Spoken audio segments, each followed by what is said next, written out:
नमस्कार। खबर प्रधान देख रहे सभी दर्शकों का बहुत स्वागत है और मैं हूं आपके साथ संगीता श्रीवास्तव। देखिए, 35 साल तक माओवाद की छाया में उजड़ता रहा मध्य प्रदेश का एक खास इलाका, जिसे कुदरत ने दोनों हाथों से जंगल और जमीन की सौगात दी। जी हाँ, हम बात कर रहे हैं बालाघाट जिले की। एक ऐसा इलाका जहां सुरक्षा बलों के जवानों से लेकर आम नागरिकों तक 105 लोग इस हिंसा में अपनी जान गंवा चुके। लेकिन अब तस्वीर जो है धीरे धीरे बदल रही है। दरअसल केंद्र सरकार ने जैसे कमर कस ली है नक्सलवाद को खत्म करने की। मार्च 2026 तक नक्सलवाद खत्म करने का लक्ष्य तय किया गया और इस डेडलाइन को पूरा करने की दिशा में बड़े बदलाव भी देखे गए। नक्सलियों की कमर टूट चुकी है, कई ऑपरेशन सफल हुए और बड़ी संख्या में नक्सलियों ने सरेंडर भी किया। इस पूरी लड़ाई में हॉक फोर्स ने सबसे अहम भूमिका निभाई।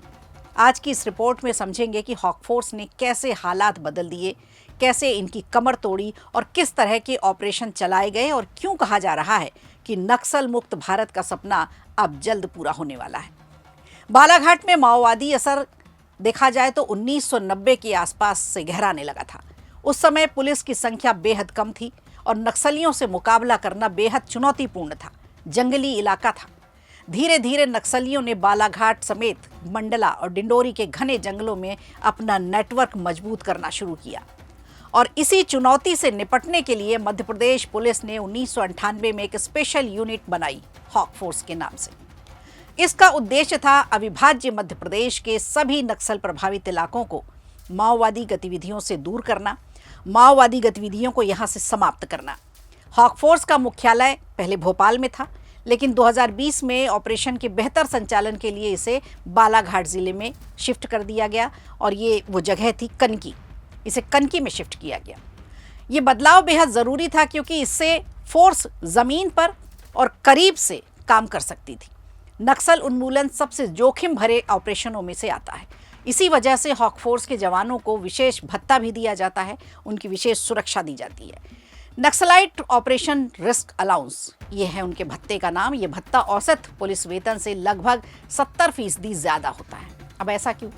इसके पीछे एक ऐतिहासिक घटना भी है। 19 नवंबर को छत्तीसगढ़ में एक संयुक्त ऑपरेशन चल रहा था। इसी दौरान हॉक फोर्स के जवान आशीष शर्मा नक्सलियों की गोलीबारी में शहीद हुए।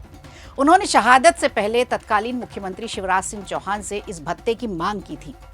उसी के बाद सरकार ने यह विशेष अलाउंस मंजूर कर लिया। आज हॉक फोर्स के सभी जवान इसे 6वें वेतन आयोग के ढांचे के तहत पाते हैं। हॉक फोर्स की सफलता की वजह से सिर्फ बहादुरी नहीं, बल्कि उनकी अनोखी ट्रेनिंग और ऑपरेशनल रणनीति भी होती है। जवानों को मिलता है घने जंगलों में युद्ध करने का विशेष प्रशिक्षण, विशेष ट्रेनिंग, लोकल इंटेलिजेंस पर आधारित कार्रवाई और पता लगाओ, निशाना बनाओ और बेअसर करो जैसी रणनीति बनाई जाती है।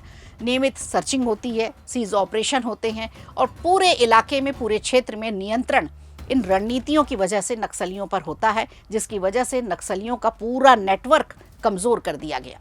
उन्हें सुरक्षित ठिकाना मिलने बंद हो गए। लगातार दबाव के बावजूद कई नक्सलियों ने सरेंडर कर दिया। जब से केंद्र सरकार ने मार्च 2026 तक नक्सलवाद खत्म करने की डेडलाइन तय की है, तब से ही हॉक फोर्स ने ऑपरेशंस की रफ्तार को कई गुना बढ़ा दिया है। पिछले एक साल में देखा जाए तो सिर्फ बालाघाट क्षेत्र में 2300 से ज़्यादा सर्चिंग ऑपरेशन हुए, जो एमएमसी जोन में सबसे ज़्यादा हैं। छत्तीसगढ़ के राजनांदगांव और खैरागढ़ में 300 और महाराष्ट्र के गोंदिया में 20 से ज़्यादा ऑपरेशन हुए। इतने बड़े स्तर पर ऑपरेशन का मतलब है नक्सलियों पर दबाव लगातार बढ़ाते जाना। उन्हें बालाघाट छोड़कर छत्तीसगढ़ और महाराष्ट्र की सीमाओं में भागना पड़ा। परिणाम ये हुआ कि पिछले एक साल में 8 नक्सली मार गिराए गए। एक नक्सली ने बालाघाट में सरेंडर खुद कर दिया और 16 नक्सलियों ने पड़ोसी राज्यों में हथियार डाल दिए। ये आंकड़े ये बताते हैं कि नक्सली संगठन टूट रहा है, उनकी कमर टूट रही है और उनका असर लगातार खत्म हो रहा है। दरअसल एंटी नक्सल ऑपरेशन के एडिशनल एसपी आदर्श कांत शुक्ला का कहना है कि साल 1998 से हॉक फोर्स की रणनीति लगातार काम कर रही है। उनका दावा है कि इस साल अब तक बेहद अच्छे नतीजे मिले, बहुत अच्छे परिणाम मिले। सघन सर्चिंग अभियान लेकिन अब भी जारी है और मौजूदा हालात जो हैं उसमें देखकर ये कहा जा सकता है कि मार्च 2026 का लक्ष्य समय से पहले पूरा कर लिया जाएगा। हॉक फोर्स, स्थानीय पुलिस, सीआरपीएफ और स्पेशल यूनिट्स के संयुक्त प्रयासों से नक्सलवाद के खिलाफ अब निर्णायक मोड़ पैदा कर दिया गया है। अब 35 साल का संघर्ष सैकड़ों छोटे बड़े ऑपरेशन और देश के सबसे कठिन इलाकों में काम कर रही एक फोर्स हॉक। इनके प्रयासों ने बालाघाट नहीं बल्कि पूरे देश में नक्सलवाद की जड़ें कमजोर कर दी हैं। केंद्र सरकार की डेडलाइन करीब है और मौजूदा हालात बताते हैं कि नक्सल मुक्त भारत अब दूर नहीं है। देखने वाली बात होगी कि नक्सलवाद से भारत को कब मुक्ति मिलती है। क्या जो 2026 डेडलाइन तय की गई है उसके पहले नक्सलवाद भारत से खत्म हो जाएगा और सरकार की जीत होगी। वीडियो अच्छा लगा हो तो लाइक कीजिए, शेयर कीजिए और कमेंट बॉक्स में हमें ज़रूर बताइए।